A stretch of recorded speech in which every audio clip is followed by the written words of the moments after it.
Hi, and welcome back to the New Frontier Playbook. I'm Scott Phillips, I'm your host. We're going to just front this with a little bit of context of where we're at. Remember, the New Frontier Playbook is a website, newfrontierplaybook.com. You can go check out the content anytime you wish, it's free. And we're going through an economic analysis of what an economy in space looks like. And this is episode 4 of that build-up. The first episode was a description of an astronaut economy compared to a market economy. We then looked at an episode talking about the cost of a cup of coffee in space. Then we went on to describe what we call an economic conjugate, uh, why that economy in space is going to be so much more expensive, exponentially so, more than the terrestrial equivalent economy for all goods and services. We're now going to jump in and talk about conjugates on Earth. Now, conjugates on Earth are important because if you look at how much more expensive a market economy will be in space, it's easy to think that maybe it's just not possible. How could we possibly have an economy that's so much more expensive? And it's important to realize that we have conjugates on Earth too. We have economies that operate at very low price points, and we have economies that operate at very high price points. So we're going to do a description of two of those contrasting economies and use that as a way to think about how a market economy could operate in space and why that might still be possible despite the very high costs. All right, let's give it a try. So we're going to choose a country in South Asia. I'm going to pick Bangladesh. I'm a little bit familiar with Bangladesh, but I don't really know all the details, so some of this is just web research, and these numbers are illustrative rather than perfect. But if you look at these numbers that are showing here, you'll see that the average salary of a monthly wage is $250 a month. But the minimum wage for an entire month is just over $16. So you're getting a mix here probably of a salaried professional in a city versus a day wage labor rate or a manufacturing job or something. And there's a huge gap between those two. And that plays out in these other numbers. A restaurant meal may be $1.70, but street food or making food at home could be much, much cheaper and very likely is given that minimum wage salary. An apartment costs 60 to 100, but that's a self-contained one-bedroom apartment, and there's much more basic accommodations that people are renting and leasing as well. And so the price for living, cost of living, and the wages that can be earned in an economy like Bangladesh are much lower than what we've seen or would know or recognize in a place like America. Now, in the United States, we have a very high cost economy compared to Bangladesh. We also have high cost economies within the US. So let's take a look at Manhattan in New York City. And if you look at some of these numbers, you see some of the just dramatically exponentially higher costs compared to Bangladesh.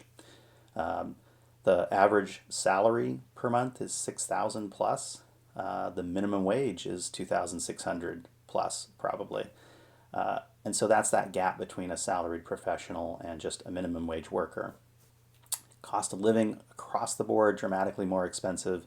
The cost to rent an apartment, if you can afford it, literally 50 times, 100 times more than what it would be in Bangladesh. And same with those salary numbers. The minimum wage, 100 times more than what it is in Bangladesh. So that brings us to some considerations.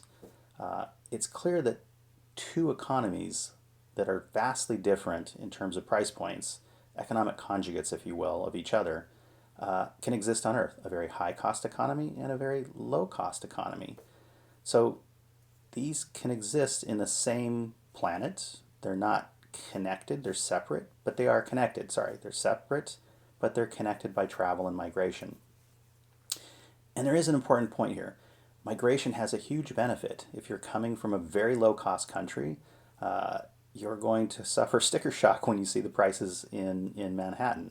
I'm coming from the West Coast to Manhattan when I travel, and I get sticker shock. So, coming from a very poor country and seeing the prices would just be shocking. They're 100 times more expensive in some cases for some of the basics of living like an apartment than what you would expect in your own country. However, the salaries would be equally shocking and beneficial. So you're going to be making 100 times more than what you were making previously in a poorer country. And that's that's a huge gap that creates an opportunity for migration, and the opportunity to be able to save a huge amount of money and to ship that home. So there's a big rationale and a benefit. Migrants are able to save, to earn money in a higher wage economy and send savings back to a low wage economy, and it's called remittances, and it can often uh, create support for an entire family. So remittance flows are huge from developed countries to less developed, low-cost countries, and it's a really big benefit. Now, where this gets interesting is in thinking about the value proposition of a high-cost economy in space. So think about the benefit of migrating from Bangladesh to Manhattan and the higher wages that can result, and the fact that you save a little bit, may save the same percentage of your income as you did before, percentage wise, but in dollar terms, it's a much higher number. The same benefit accrues to traveling from Manhattan to a future space based economy that may have prices that are equally exponentially higher, 10 or 100 times higher.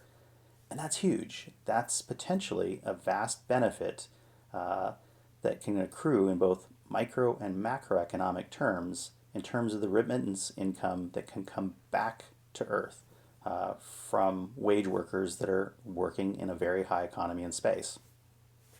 So that's the summary. That's what we're trying to get across. Conjugates do exist on Earth. They're often the basis for economic migration. There are other reasons people migrate.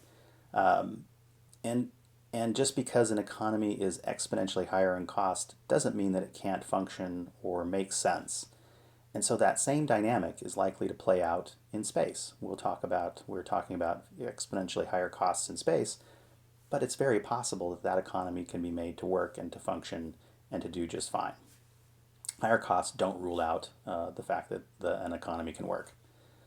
All right, so our next episode, we're going to start to talk now about the micro and macroeconomic benefits of that future market economy in space. So stay tuned with us, and we'll end here with, as we always do, with a support request. Sign up for the channel. We appreciate subscribers. Helps us get the word out. The content is all out there at newfrontierplaybook.com. It's a very modest WordPress site. Sorry for that. Best we could do.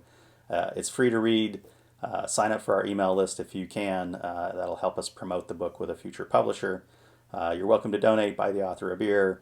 And if anyone at all knows Elon Musk or Jeff Bezos, we could certainly use some help recruiting their help to write the foreword for a future book or get the word out and spread it. That's it. I'm Scott Phillips. This is the New Frontier Playbook. We're exploring what a future economy in space looks like.